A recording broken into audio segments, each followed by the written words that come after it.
The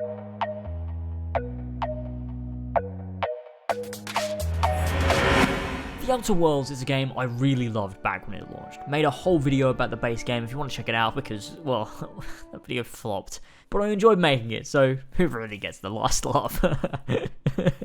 DLC launched recently and I decided it was time to hop back in and play it. It felt nice to jump back in. As I booted up the main menu, the music made me feel all warm and fuzzy, like I was reuniting with a long lost friend.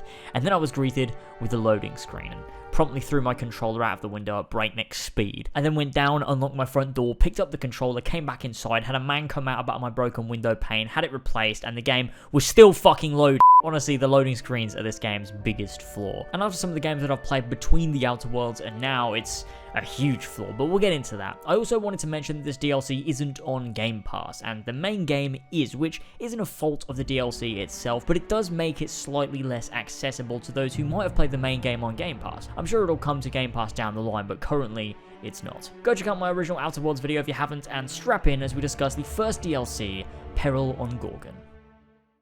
But before all that, this video is brought to you by the Ridge wallet. Is your old wallet falling apart, unnecessarily big, old? Well, Ridge has got you covered. It holds up to 12 cards with a clip for cash on the back, and there's over 30 colors. You got your carbon fiber, you've got your burnt titanium, you've got your forged carbon, anything you want. Personally, I went with the matte black because I like the sleek and simple look. It's incredibly durable, and each wallet comes with a lifetime warranty, so effectively you could use the same wallet for the rest of your life. And they also provide a service that allows you to test drive for 45 days, so if you aren't happy, you can send it back for a full refund, so it can't even hurt to give one a go. There's a reason they have over 30,000 5-star reviews though. And on top of that, don't forget the RFID blocking technology, which protects against digital pickpocketing, which is a huge benefit. If you're interested, head to my link in the description, ridge.com/lasers, and use code lasers for 10% off at the checkout. That's ridge.com/lasers and using code lasers for 10% off. Right, so upon loading into this game again, it did take me a while to figure out just how exactly to access the DLC, because when you finish the main game, the game actually just ends, which I forgot. So I loaded into my most recent save, confused to where I was. I then realized I was in the end game, my final save before finishing the game, and quickly discovered, of course, the DLC takes place before the end of the game. Obviously, same way older Fallout games dealt with DLC, which honestly I'm not a huge fan of. I like when DLC is additional content that follows up on the main game rather than being stuff that takes place during the main game. It's an RPG thing that just doesn't work for me. All Fallout DLC is much better when played as part of the main game rather than after the main game, and that would likely be the case here. And so that's just a me thing more than anything else, but I easily jumped back into an older save just before I started the final quest and went from there. The DLC initiates whenever you travel to a new destination using the galaxy map. You get a delivery to your ship which reacquaints you with the tongue-in-cheek comedy of this world, which was super fun to revisit. You're given a recorded message with a severed arm attached to it. The information presented takes us to Gorgon, the new region of this game. Heading to a manor on an asteroid beside the main Gorgon location, we meet a woman called Minnie who wants us to find her mother's journal so she can clear her name. Her mother worked for a Spacer's Choice research lab down on Gorgon, a research project that went awry, and we're tasked with investigating it. A conspiracy, a mystery, and a dangerous planet make up what is a fantastic introduction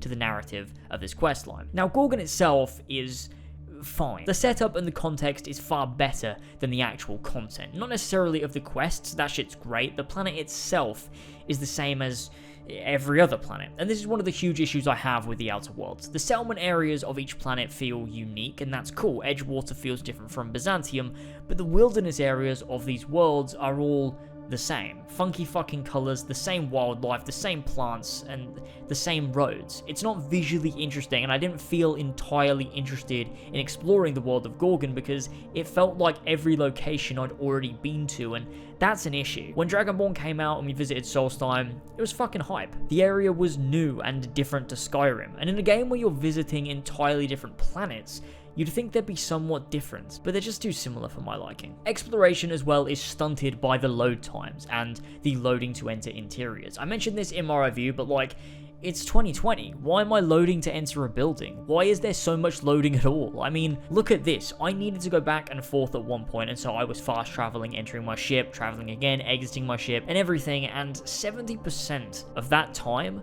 was loading. It's not really good enough in my opinion. The performance itself is also pretty damn poor, running at only 30 frames per second.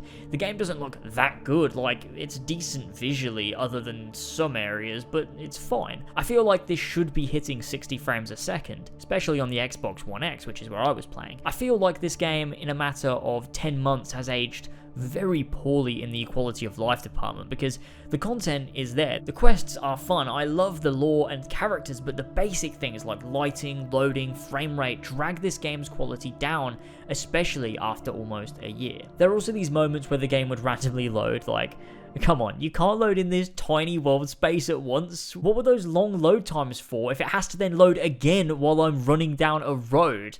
Honestly, this is poor. But with those negatives out of the way, let's get down to business and discuss the actual content of this DLC.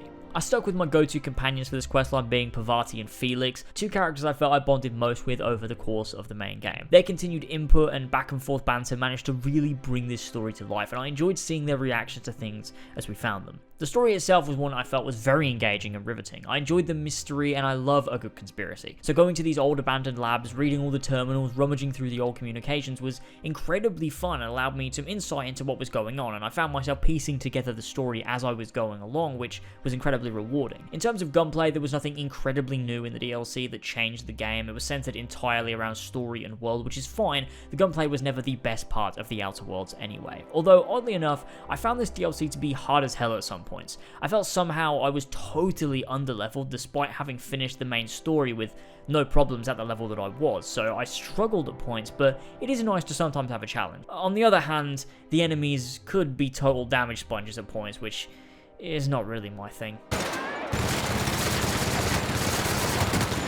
What a wonderfully complex gunplay system this is. The highlight of this DLC though is the dialogue. I loved meeting people involved in the Gorgon project and talking to them, using my persuade and lie skills, being able to get through quests without needing to get involved in fighting because my dialogue skills were high enough to avoid it. It's something that I really love about RPGs, and the Outer Worlds especially. Where it might fall down in other areas, it more than makes up for in the dialogue and world building, letting me feel immersed in the quests I'm playing. The way that your companions will sometimes chime in if they need to, or advise you on their point of view based on their character traits is really nice and shows a lot of care from Obsidian. I enjoyed how I felt I was forging my way forward through this story based on the options that I picked in dialogue. I don't think there's much else to go over with regards to this DLC. It's really not a big one. It's a nice side quest line that adds more game to the Outer Worlds. It's worth coming back to if you wanted some more out of this universe, but most of all, it just serves to add more content to the main bulk of the Outer Worlds. It's not meant to be an expansion that you come back to the game for like a Dragonborn or a Dawnguard. It's much more like the DLC that you get from a Fallout game, where it adds to the experience as you're doing a main playthrough, more than being something that you come back to play after the fact. It only took me around 5 hours to finish. There's probably a bit more if you go out of your way to explore the whole of Gorgon and do all of the side quests, of which I did 1 or 2, but I believe there's a few more. It's a story expansion that doesn't do anything wrong, but it also doesn't do anything remarkable either. It just adds more to what was already good, and that's not really an issue. Thank you everyone for joining me for this video. I hope you enjoyed. This is probably the shortest video I've made in over a year. Maybe more than that, which is pretty insane. I go from making 4-hour-long Witcher retrospectives to an 8-minute review. So this channel's got it all, doesn't it? Subscribe if you haven't already, because like I said, we've got it all. You'll never have to watch another channel again. Thank you to everybody that's supporting the channel recently. It's been a blast putting out more content here and there. Don't forget to check out the links down below to my social media, as well as the Ridge Wallet. Don't forget to check out Patreon if you want to help support me in making more and more content. Thank you to our producers. I love you very much.